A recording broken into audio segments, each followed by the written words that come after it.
Welcome back to your consumer news. There was a surprise shakeup in the airline industry as Alaska Airlines announced that it has reached an agreement to buy Hawaiian Airlines for $1.9 billion. Alaska's CEO announced on Sunday that the merger will preserve both brands.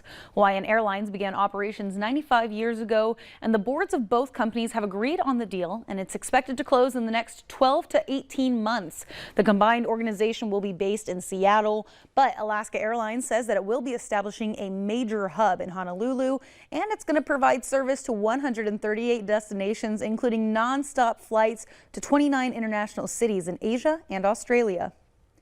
Now, as we're still in the world of airlines, a New York Times investigation shows air traffic controllers are by and large overworked, demoralized, and at a greater risk of making mistakes than ever.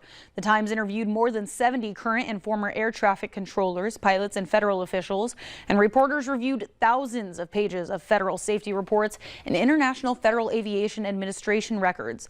Now, the paper says air traffic controllers and others submitted hundreds of complaints over the past 2 years to an FAA hotline. The complaints described issues including staffing shortages, mental health problems, and unpleasant working conditions. The Times uncovered at least 7 reports of controllers also sleeping when they were on duty and 5 complaints about employees working while under the influence of alcohol or drugs. A spokesperson for the FAA said that the story does not reflect the high level of safety of the country's airspace. Quote, "Flying has never been safer, due in large part to our air traffic controllers."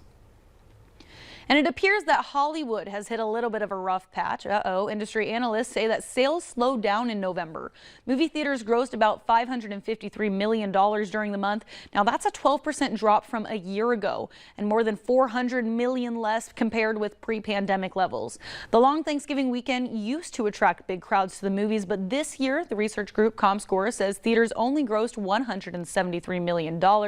Now that is a $50 million more than last year, but it's still short of pre-pandemic figures that averaged around $270 million. To stay in the loop with all of your consumer news, it's a good idea to have that VNL News app. You can download and use it for free. Just search VNL News in the App Store today. Up next, NDSU women's basketball at home, plus UND scores and Wild hockey and Packers football. All that and more next with sports.